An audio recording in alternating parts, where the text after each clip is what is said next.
If you have been trying to learn English for months or even years, but you still feel frozen when it is time to speak, you are not alone.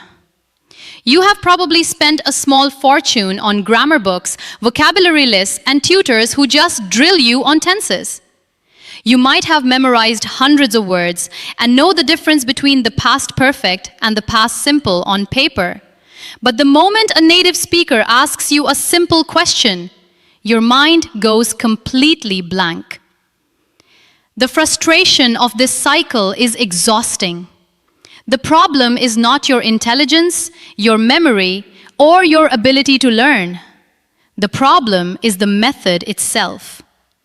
Traditional education has conditioned us to believe that learning a language means studying it like a science subject, analyzing its rules, and passing written tests.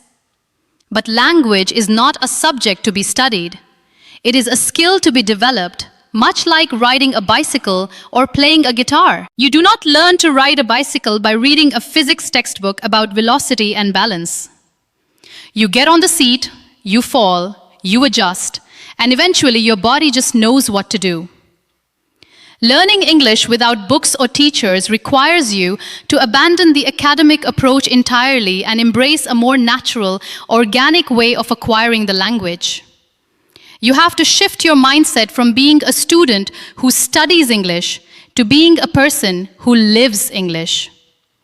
This entire process can be broken down into 3 simple, powerful steps that will rewire your brain and turn you into a confident, fluent speaker. The first and most critical step in this journey is to completely flood your brain with comprehensible audio input.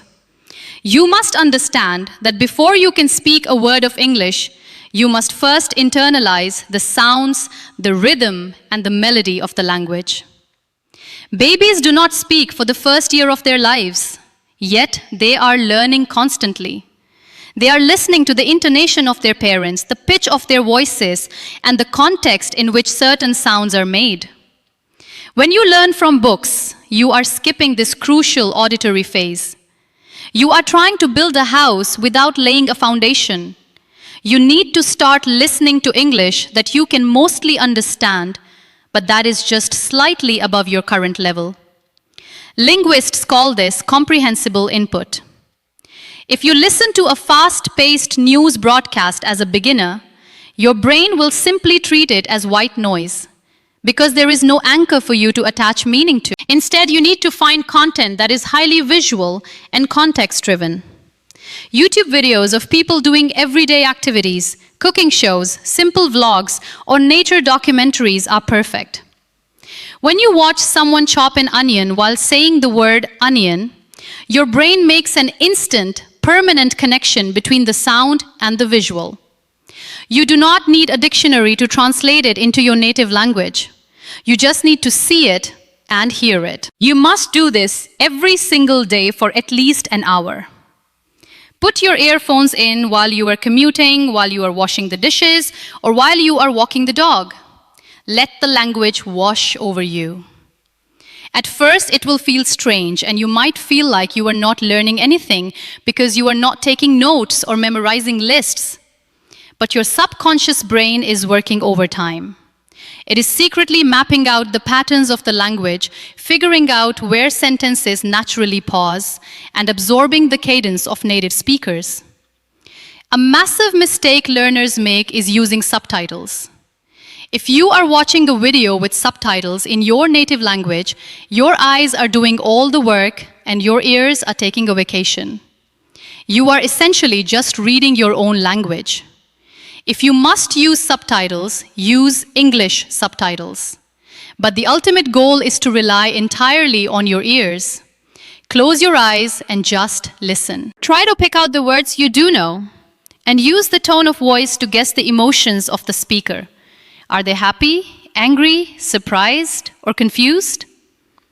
When you focus on the emotion and the context, rather than translating every single word, you start to understand the core message. This step is about building a massive database of sounds in your head so that when it is time to speak, the words do not feel foreign in your mouth. They will feel familiar because you have heard them hundreds of times in various situations.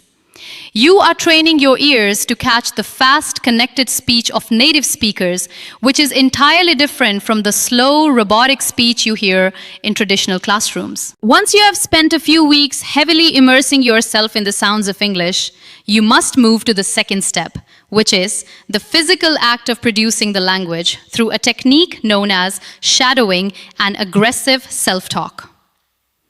The biggest barrier to fluency is not a lack of vocabulary. It is the lack of muscle memory in your mouth. Your tongue, your lips, and your jaw have spent your entire life moving in the specific patterns required by your native language. English requires completely different facial movements. If you never practice making these movements, you will always stutter and hesitate when you try to speak. Shadowing is the ultimate hack for this. You take a short audio clip of a native speaker you want to sound like, maybe 30 seconds to a minute long. You put on your headphones, you hit play, and you speak out loud at the exact same time as the speaker. You do not wait for them to finish the sentence. You talk over them like a ghost. You mimic their exact pronunciation, their rises and falls in pitch, their pauses, and even their emotional energy. If they say a word quickly and blend it into the next word, you blend it too. You are essentially acting as a parrot. This does something magical to your brain. It bypasses the logical, translating part of your brain and connects your auditory processing directly to your motor skills. You stop thinking about grammar rules and you start physically feeling how the language flows. Alongside shadowing, you must engage in relentless self-talk. Many learners say they cannot practice because they do not have a foreign friend or a native speaker to talk to. This is just an excuse. The best conversation partner you will ever have is yourself. Because you are always available, you never judge you, and you never get bored. You need to start narrating your life out loud in English. When you wake up in the morning, look out the window and say, "It looks like it might rain today. I should take an umbrella." When you are making coffee, say, "I am grinding the beans, the water is boiling, this smells amazing." When you are driving, comment on the traffic, the weather, or the other cars. It will feel incredibly silly at first. You will feel like you are talking to a wall, and you will probably stumble over your words. Push through that feeling. When you talk to yourself, you are forcing your brain to retrieve vocabulary from your passive memory and turn it into active memory. You will suddenly realize that you know the word for something, but you cannot remember it in the moment.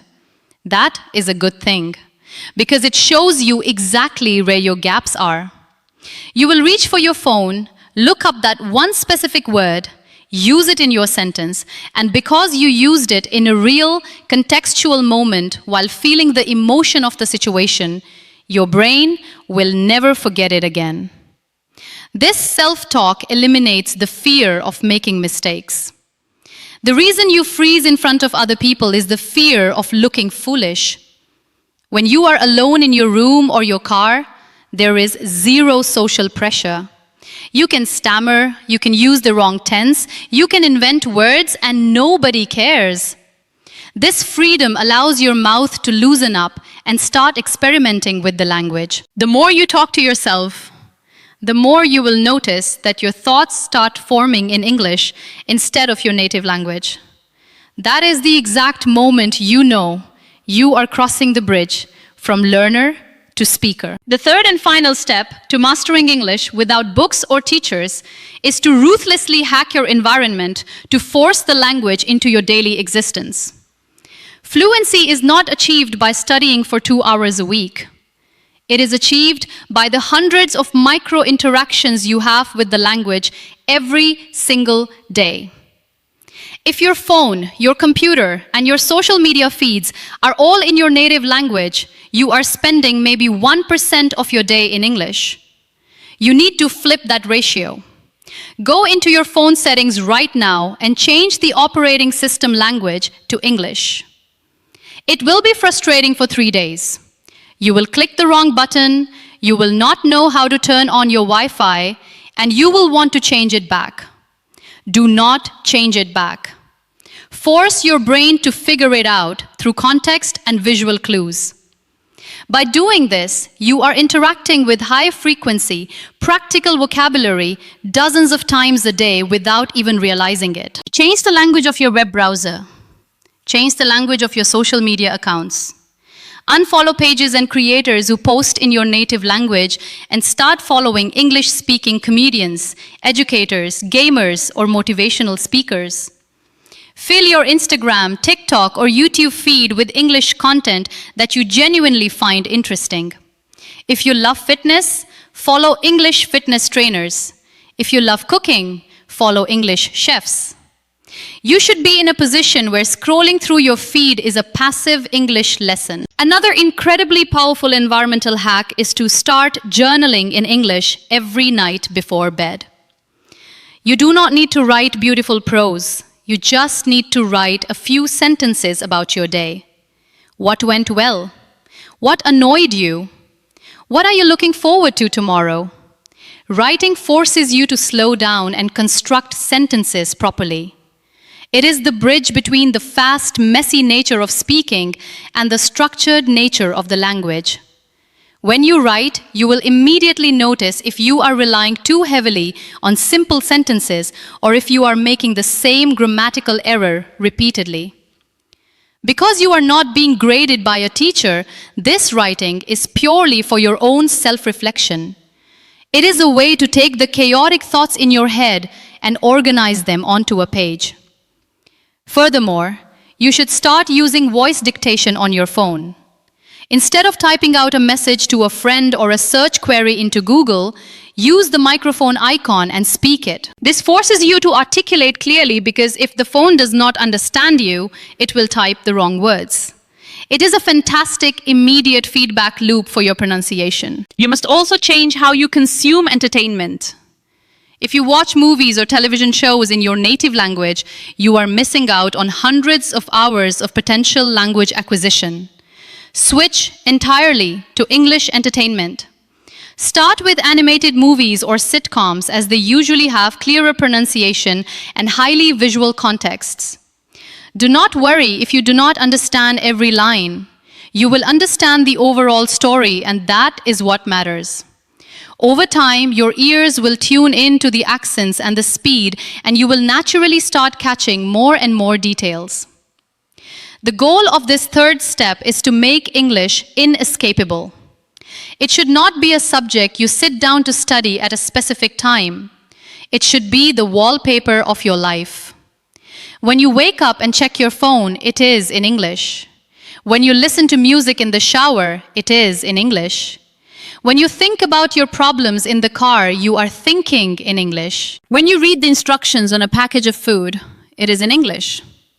By surrounding yourself so completely with the language, you trick your brain into treating English not as a foreign subject, but as a vital tool for surviving and enjoying your daily life. The reason these 3 steps work so beautifully without books or teachers is because they mimic the exact process you used to learn your mother tongue. You listened first, you babbled and tried to mimic sounds second, and you eventually started forming coherent thoughts to interact with your environment third. Traditional education completely inverts this. It forces you to read and write first, which are the most complex and advanced skills, and then expects you to magically be able to speak. When you remove the books, you remove the anxiety of rules. You stop asking yourself, is this the correct preposition? And you start asking, does this sound natural? You stop translating word for word from your native language, and you start feeling out the phrases based on the thousands of hours of audio you have consumed. It is important to acknowledge that this method requires immense patience. Because you are not taking tests or finishing chapters in a textbook, you will not have those artificial markers of progress. There will be weeks where you feel like you are listening and talking to yourself, but nothing is happening. Do not quit during this plateau. Your brain is quietly rewiring itself in the background. Language acquisition is not a straight line going up. It is a series of staircases. You will listen and practice and feel nothing, and then suddenly one morning, you will be in the shower and you will realize you just thought an entire complex thought in English without even trying. That is the breakthrough. That is the moment you realize all that passive listening and silly self-talk actually worked. You will also have days where your brain feels tired and you just want to watch a movie in your native language. That is completely fine. Rest is part of the process. But always return to the English environment the next day. Consistency is infinitely more important than intensity. Listening to English for 20 minutes every single day for a year will yield massively better results than listening for 3 hours once a week. You must also let go of the obsession with perfection. The biggest gift you can give yourself when learning without a teacher is the permission to make mistakes. Native speakers do not care if you use the wrong tense or if your subject-verb agreement is slightly off. They care about connection. They care about the emotion and the intent behind your words. If you are trying to express sympathy and you use the wrong word but your tone is kind, the native speaker will understand you perfectly. Perfectionism is just a mask for fear. Fear of being judged. Fear of sounding stupid, fear of failure. When you adopt this book-free, teacher-free method, you are stepping into a judgment-free zone. You are learning for yourself, by yourself, at your own pace. Celebrate the small victories. Celebrate the day you understand a joke in an English movie without subtitles. Celebrate the day you respond to someone in real life without hesitating. Celebrate the day you dream in English. Ultimately, learning English without books or teachers is not just a study hack. It is a profound shift in identity. As long as you consider yourself a student of English, you will always keep the language at arm's length, treating it as an external subject to be conquered. But when you start listening obsessively, speaking boldly to yourself, and surrounding your life with the language, you stop being a student. You become an English speaker. You stop studying the language and you start living it. The words stop being data points to be memorized and they become the tools you use to express your personality, your humor, and your ideas to the world. Throw away the grammar books. Fire the tutor who just makes you read dialogues from a textbook. Put your earphones in, open your mouth, and let the language become a part of who you are. Fluency is not a destination you arrive at after years of tedious study. It is a habit you build by making English the background music of your entire life.